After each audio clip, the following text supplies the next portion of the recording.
사무엘상 12장 23절 한 절 말씀이니 우리 다 같이 한 목소리를 읽겠습니다. 나는 너희를 위하여 기도하기를 쉬는 죄를 여호와 앞에 결단코 범하지 아니하고 선하고 의로운 길을 너희에게 가르칠 것인즉. 아멘. 세상이 감당치 못할 믿음, 저는 교육의 힘을 믿습니다. 가르치면 새로운 세상이 열릴 것에 대한 확신이 있습니다. 오늘날 우리 가운데, 이 세대 가운데 예수 혁명이 필요하다면 그것은 다름 아닌 교육의 혁명이라 생각합니다. 예수님이 이 땅에 오셔서 인류를 구원하실 때 사용하신 방법이 다름 아닌 가르치는 일이었습니다. 조용히 가르치셨습니다. 그분은 정치운동, 무슨 캠페인, 사회사업, 경제공동체 이런 데 관심이 없었습니다. 자기를 신뢰하는 소수의 무리들과 함께 산에서든 바닷가에서든 조용히 가르치셨습니다. 진리의 세계가 전 세계로 뻗어갔습니다. 로마 세계도 굴복하는, 저는 교육의 힘을 믿습니다. 사람이 무엇을 어떻게 배우는가, 그 가정에서 무엇을 보고 자라났는가, 교회에서 무엇을 어떻게 배웠는가, 그 사람의 인생 색깔이 달라지는 겁니다. AD 70년에 예루살렘이 로마 군대에 이제 함락되기 직전이었습니다. 이제 성벽 다 무너질 것이고요. 예루살렘 시민들이 무참하게 짓밟힐 위기에 있었습니다. 이스라엘 백성들이 가장 자존감으로 지키고 있는 것이 성전인데 그 성전도 돌 위에 돌 하나도 남지 않게 다 무너질 그런 위기에 있었습니다. 그때 유대 지도자 중에 한 사람인 벤 자카이라는 랍비입니다. 이 사람이 겹겹이 포위된 예루살렘 성을 몰래 빠져나가서 로마의 총사령관 베스파시아누스를 만나서 엎드렸습니다. 폐하. 다 무너뜨려도 좋습니다. 그러나 야분의 거리만큼은 보존해 주십시오. 야분의 거리는 유대 회당이 밀집된 동네였고, 그리고 랍비들, 말씀 선생들이 대거 밀집해서 사는 그런 동네였습니다. 성벽도 도시도 회파돼도, 그러나 하나님의 말씀을 가르칠 수 있는 선생들은 지켜달라는, 그리고 그 선생들이 가르칠 수 있는 회당은 지켜달라는 그런 간청이었죠. 이 베스파시아누스가 감동을 받았습니다. 사람 참 기특하다, 갸륵하다. 그래서 약속을 해줬습니다. 다 무너뜨려도 그래, 야분의 거리는 내가 존속시켜주마. 그리고 실제로 그렇게 했습니다. 다 무너졌습니다. 그러나 율법 전통을 계승할 수 있는 회당과 말씀을 전해줄 랍비들은 건재하게 됐습니다. 예루살렘이 함락된 이후에 유대 백성들은 전 세계로 뿔뿔이 흩어져 살게 됐습니다. 그 기간은 무려 2000년입니다. 미국의 이민 2세대, 3세대만 해도 벌써 민족의 정체성 찾아보기 어렵습니다. 근데 유대인들은 2000년이나 나라를 잃고 전 세계로 뿔뿔이 흩어져서 살았는데, 그리고 1948년에 그들이 고국으로 돌아오게 됩니다. 이스라엘이 재건이 되는데 놀라운 것은 그 2000년이나 헤어져 있었던 사람들이 가지고 있는 정신, 유대 정신, 언어, 그들이 가지고 있는 신앙의 구심적 정체성이 하나도 흔들리지 않았다는, 이게 바로 교육의 힘입니다. 가르치면 세상이 변한다는 이 확신 속에 가르치는 그 탁월한 사명 강하신 교사들이 만들어내는, 그래서 저 역시 그런 꿈을 가지고 있죠. 우리 성도들과 10여 년 넘도록, 아니 22년 넘도록 동일한 비전을 계속 공유했을 겁니다. 교육으로 이루어지는 하나님의 나라입니다. 하나님의 말씀으로 세워지는 영광스러운 하나님의 나라. 이사야 60장 22절에 작은 자가 천을 이루고 약한 자가 강국을 이룬다. 교육, 하나님의 복음으로 세워지는 영광스러운 하나님의 나라, 교육 강국에 대한 꿈, 이것이 우리 세인교회가 가지는 비전입니다. 이런 비전 따라 우리 아이들에게 관심을 가지고 싶은 거고, 기독교 학교 설립도 그래서 준비되어 온 겁니다.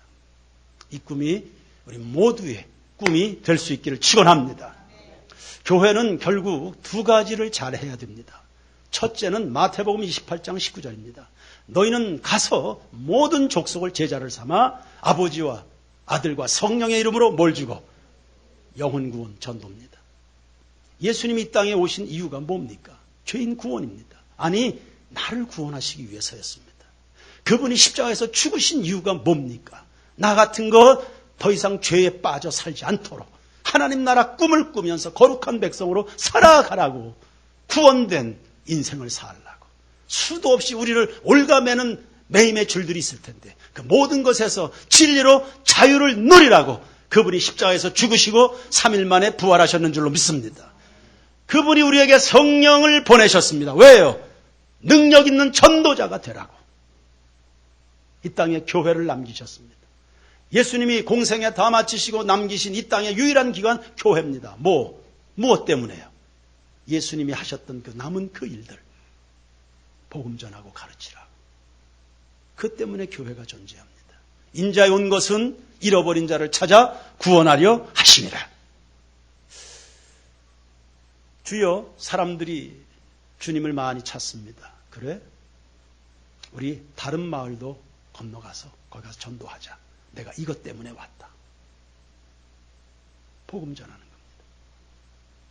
복음을 전하지 않으면 교회가 비복음화 된다는 말이 있습니다. 교회가 오늘날 약화됩니까?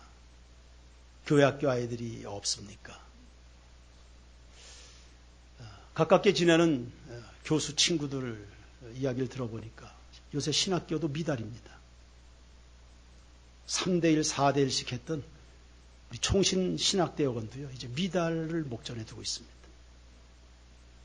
최근에 우리 교회 집사님 한 분이 또 어느 신학대학원 들어갔는데 정원에 3분의 1밖에 안 왔습니다, 지원자가. 왜 그래요? 왜 그렇게 됐습니까? 전도를 안 하니까요. 세상이 바뀌었다? 아니요. 전도할 열심들이 없는 거예요. 영혼 구령에 대한 열정이 다 없어진 겁니다. 교회 본질적 기능을 수행하지 않는 거죠. 정신들을 어디에 팔고 있는지요? 교회 학교 아이들이 없나요? 선생들이 나가서 전도해야지. 선생들이 나가서 전도해야지. 선생님들 나가서 전도해야지. 모교 노방 전도팀들이 늘 나가서 전도하고, 아니면 수평 이동하는 성도들로 인해서 등록한 아이들만 데리고 여러분 목회할래요? 선생님들이 나가서 전도해야지. 전도하면 있고 안 하면 없는 거거든요. 여러분 구역이 약합니까? 구역장 복음 들고 나가야지. 전도하라고 세워놨는데, 전도하라고 교회를 세웠는데, 전도하라고 구역을 세워놨는데, 영혼 살리라고, 영혼을 살리라고 교회를 세워놨는데,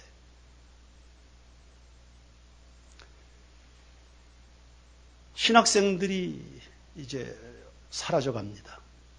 그럼 교수들이 나가서 전도해야죠. 교회가 애써서 전도해서 가슴에 불을 질러서 주를 위해 살겠다고 키워서 신학교 보내주면 그 아이들만 데리고 가르치면 그게 교수입니까?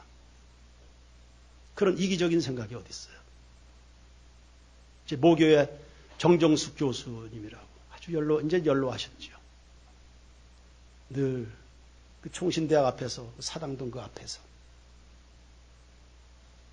지나가는 행인들에게 교수님이 지갑을 열어서 뭔가를 하나씩 나눠줘요. 지갑을 지긋하신 분이, 점잖은 분이 지갑 열어서 뭘 주니까 사람들이 막 관심 가지고 와요. 지갑 열어서 나눠주는 게 뭐였을까요? 전도지예요. 전도. 지갑을 열어서 전도지. 미국에 가서 독일에 가서 그 고생해서 그 공부를 해왔습니다. 교수들이. 그러면 가르칠 학생들이 없는데 그 지식이 무슨 소용이 있는 겁니까? 가르치라. 하나님이 우리 세인교회에 정말 귀하게 생각하셔서 혁신 예배당을 선물로 주셨습니다. 예배드릴 영혼이 없으면 무슨 의미가 있는 겁니까? 그 예배당이. 그러니 오늘 이 정도 되면 우리 세인교회 성도들의 신앙적 커리어가 되면 지금 추수감사 시즌이죠. 그리고 이제 우리는 입당을 앞두고 있습니다. 한 2주 지나면 그쯤 되면 우리가 전도해서 예수 믿게 된 사람들 한 사람, 두 사람쯤은 함께 데리고 예배드리고 그 새 예배당에 입당할 수 있는 이런 축복, 이런 의식, 하나님의 백성으로서의 거룩한 자존감들. 너희가 나를 떠나서는 아무것도 할 수 없다. 가지가 포도나무에 붙어 있어야지 많은 열매를 맺는다. 우리의 영혼 구원 열매라는 것이 여러분이 예수님께 건강하게 붙어 있다는 증거입니다. 그러니 성도 여러분 무엇을 자랑할 겁니까? 무엇을 자랑할까? 예수 그리스도의 십자가 복음과 그리고 결국은 주님 앞에 내놓을 우리의 성적표가 있다면 영혼 구원 열매일 텐데요. 그게 건강한 교회죠. 그게 건강한 그리스도인의 전도 열매로 혁신 예배당을 선물로 주신 하나님 앞에 부끄럽지 않게 설 수 있는 우리 모든 교우가 되길 주의 이름으로 축원합니다. 두 번째 교회가 잘 해야 되는 일은 바로 이 가르치는 일, 이겁니다. 오늘 본문 23절에 보시면 전체적으로 지금 12장을 6번째 나누어 지금 설교를 하고 있는데 정리를 한번 해볼게요. 방황하는 세대, 그리고 영적인 신앙의 정체성을 잃어버리고 갈팡질팡하는 하나님의 백성들을 향해서 사무엘 선지자가 꺼내든 카드가 3가지였습니다. 첫 번째는 죄를 지적해서 깨닫게 하는 겁니다. 사람이 삶이 혼란스러워진 것은 진리에서 벗어났기 때문입니다. 그거 회개해야 회복이 됩니다. 그래서 잘못된 것을 잘못됐다고 이야기를 해줘야 됩니다. 그게 바로 선지자적 기능입니다. 교회는 혹은 그리스도인들은 자기 스스로를 향해서, 가족들을 향해서, 이웃들을 향해서 이 선지자적 사명이 있습니다. 잘못했다는 것을 이야기를 해줘서 깨닫게 해줘야 됩니다. 두 번째, 사무엘 선지자가 꺼내든 카드는 기도해 주는 겁니다. 사람이 잘못을 지적만 하면 되겠어요? 사랑해야죠. 축복해야 되죠. 그래서 너희들 잘못했어! 라고 책망하고 지적을 하지만 동시에 그러나 너희를 향한 하나님의 사랑은 아직 중단되지 않았다. 그 마음을 따라 내가 너희들을 계속 축복할 거다. 기도하기를 싫은 죄를 범치 않을 거야. 축복하고 위로하고 사랑합니다. 이게 제사장적 기능입니다. 그리고 오늘 본문 23절 내가 선하고 의로운 길을 너희에게 가르칠 거다. 교육하겠다는 겁니다. 비록 뺀질거리죠. 하나님도 외면하고 사무엘 선지자도 배척하는 그런 사람들입니다. 그럼에도 불구하고 내가 너희들 가르치는 거 포기하지 않을 거다. 지난 주일 설교 때 언급했던 그 식당에서 일했던 자매 그 이야기 생각나십니까? 그 이야기를 제가 어느 그 기독교 교육학회 모임에서 말씀을 전할 때 그 이야기를 거기서 제가 인용을 했었습니다. 식당에서 일하는 자매가 있어서 주일날 쉴 수 있는 그런 식당, 주일 성수할 수 있도록 그런 식당 다시 알아봐라 그랬더니 그 자매가 막 울면서 나한테 그런 소리 하지 마시라고 목사님 그러면서 나한테 막 달려들었다고 그 이야기를 제가 이렇게 했어요. 그랬더니 아마 아마 박사과정에 있는 학생이었던 것 같아요. 그 학생이 제가 물었죠. 이런 교인이 있는데 어떻게 하면 좋겠냐고. 그랬더니 그 학생이 하는 말이 냅두세요 그러더라고. 냅둬야죠. 뭐 그렇게 막 울면서 달려드는데 어떡합니까? 그래서 제가 이제 그렇게 했죠. 냅둔다는 말은 교육하기를 포기한다는 건데 가르치기를 포기하는 것은 사랑하기를 그만둔다는 뜻이다. 사무엘 선지자는 비록 괘씸하고 매정한 이스라엘 백성들이지만 선지자로서 제사장적 사명을 가지고 가르치는 것을 양보하거나 물러서지 않았다는 사실입니다. 그리고 이 사무엘 선지자의 이 가르침, 이 교육적 의지를 따라서 이스라엘 백성들이 안 되고 꼬이고 잘 안 되는 것 같지만 결국은 이 사무엘의 연속적인 가르침, 의지를 들여서 가르치고 가르친 결과 다윗의 나라가 출범했다는 사실입니다. 할렐루야! 저는 이런 교육의 가치, 교육의 힘을 믿는 사람이에요. 그래서 마태복음 28장 20절입니다. 내가 너희에게 분부한 모든 것을 가르쳐 어떻게 하라? 지키게 하라. 아주 중요한 부분입니다. 교육이라는 것은 그냥 단순히 정보 전달이 아니잖아요. 가르친다는 게 그냥 지식을 전달하는 겁니까? 아니요. 사람을 살리는 교육이 돼야 되죠. 생명을 나눌 수 있는, 생명이 하나님의 진리가 흘러서 주의 영광을 볼 수 있도록 하는, 그게 가르침이거든요. 그러려고 하면 가르치기만 하면 안 돼요. 가르쳐 어떻게 해요? 지키게 만들어요. 지키게. 그건 확신에서 나옵니다.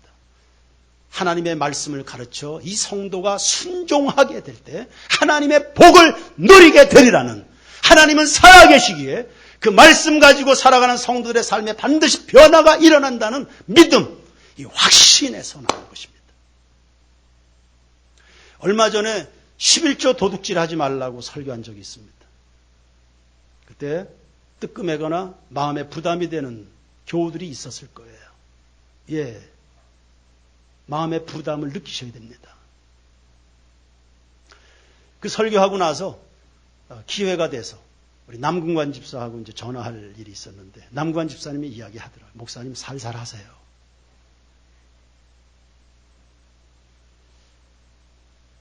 교인들 이렇게 너무 몰아세우지 마십시오. 하고 싶어도 할 수 없는 교인들이 있고 가족들이 예수를 안 믿고 신앙적으로 이해를 못 해주면 하고 싶어도 못하는 교인들도 있습니다. 맞는 말이죠.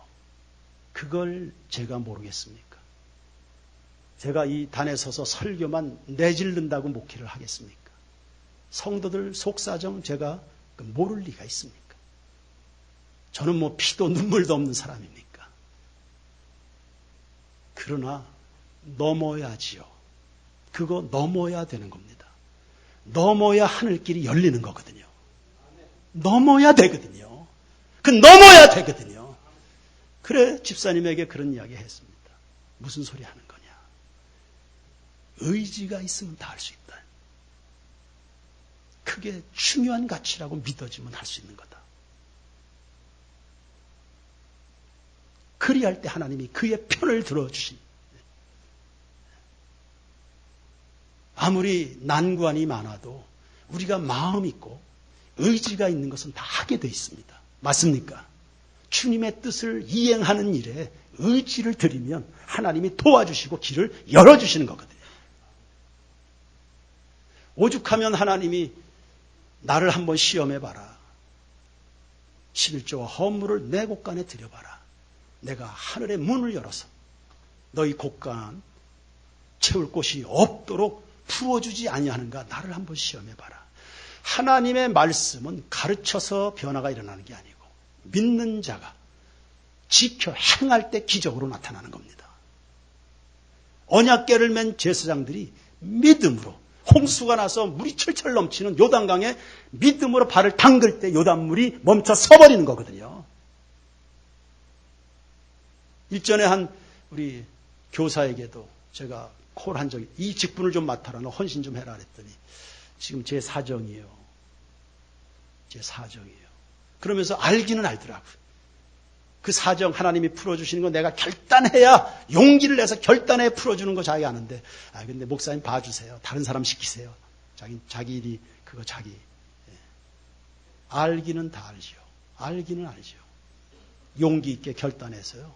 하나님 말씀을 지켜 행하는 그런 성도들이 되시기를 축원합니다. 여러분이 행해야 이 세상에 하나님의 영광이 나타나고 가족들 가운데도 나타나고요. 우리 혁신도시 땅밟기 기도회 하는 그 주일을 앞두고 그 전날이죠. 토요일 날 교회 한 자매가 전화를 했습니다. 목사님, 저 내일 교회 못 갑니다. 혁신도시 땅밟기 기도회도 하는데 그 의미 있는 날에 제가 교회를 못 가게 됐습니다. 뭔 소리 하는 거냐? 자기 시댁에 김장하러 들어왔다는 거예요. 김장하는데 주일을 못 오냐?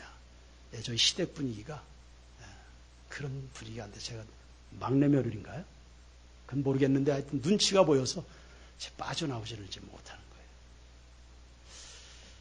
그 가족들 중엔 예수 믿는 사람 없냐? 그랬더니 있대요. 신우들이 권사가 둘이나 있대요. 아니 무슨 권사가? 근데 권사들이 있는데 주일에 김장을 하고 교회 안 와? 그랬더니 자기 신우들은요 그런 개념 없대요. 도대체 어느 교회가 그런 여정들을 권사로 세우는 겁니까? 도대체 김장하느라고 주일을 안 온다? 난 그 사람 예수 안 믿는 사람이라고 생각합니다. 그 속에 예수가 있다. 구원의 감격이 있다. 김장한다고 주일날 교회를 안 온다.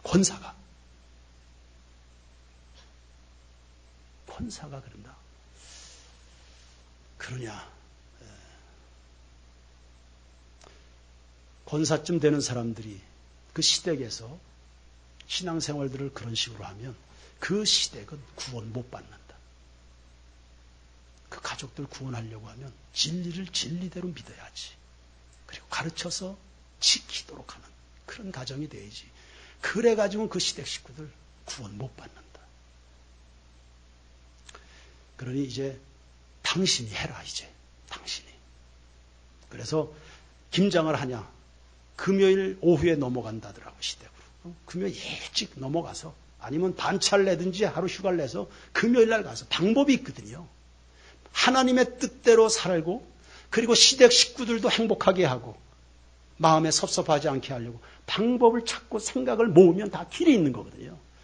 그럼 직장 하루 휴가를 내서 간다든지 아니 반차를 내서 간다든지 미리 가서 아주 열심히 일하고 시어머니에게도 또 그동안 드리지 못했던 용돈도 충분히 준비해서 이렇게 드리고 열심히 일하고 어머니 아니면 신우들에게 전 내일 주일이라서 오늘 저녁에 일찍 나가야 됩니다. 그래서 아주 정중하게 존경하는 마음을 따라서 정중하게 마음을 드리고 처음에는 뭐 눈치가 보일 수도 있겠죠. 갈등이 다소 일어날 수도 있을 겁니다. 그러나 조금 지나 보십시오.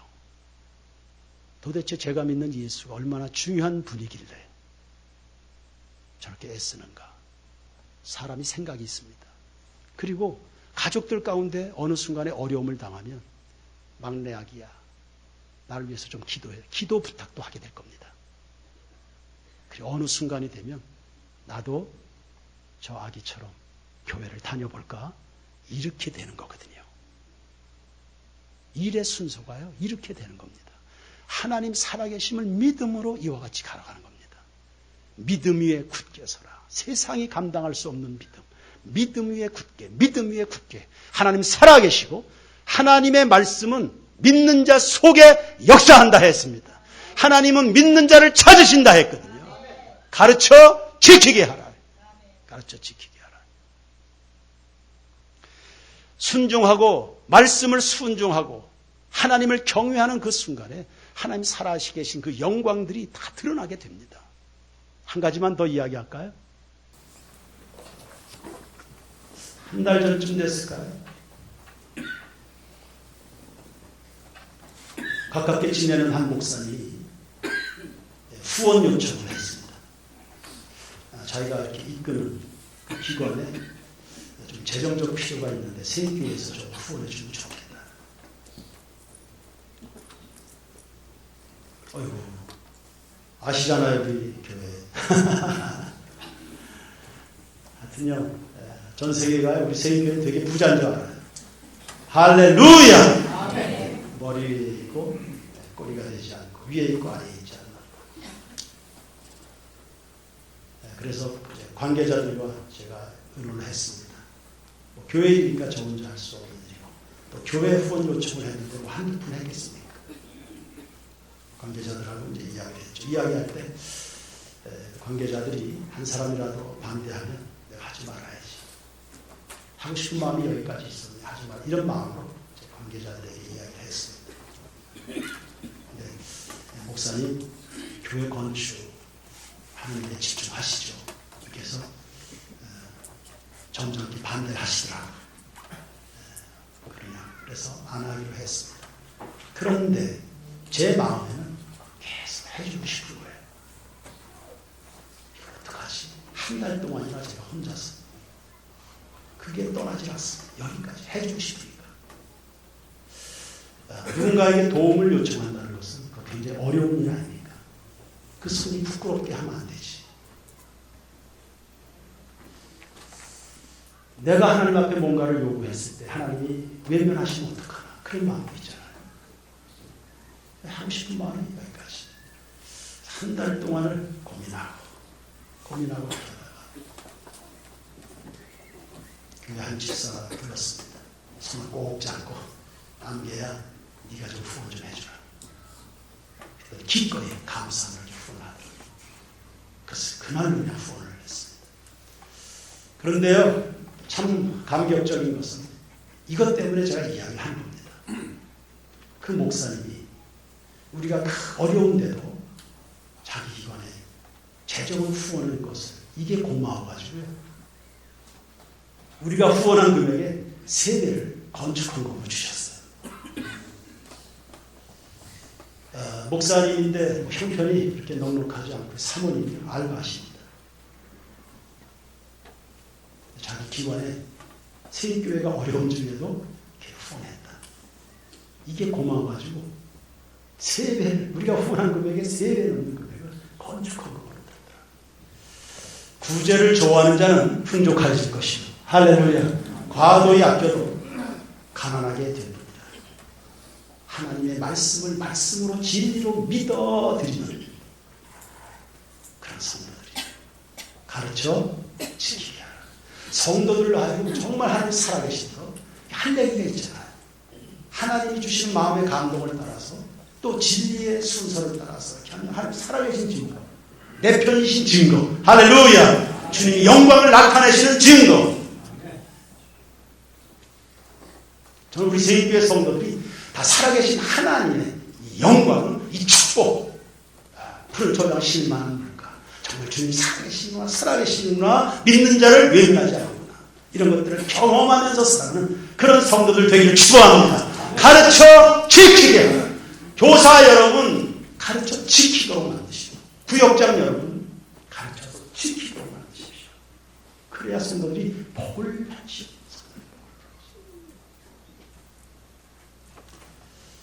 무엇을 가르치면 좋겠습니까? 3가지를 가르치십시오. 첫째, 사도신경입니다.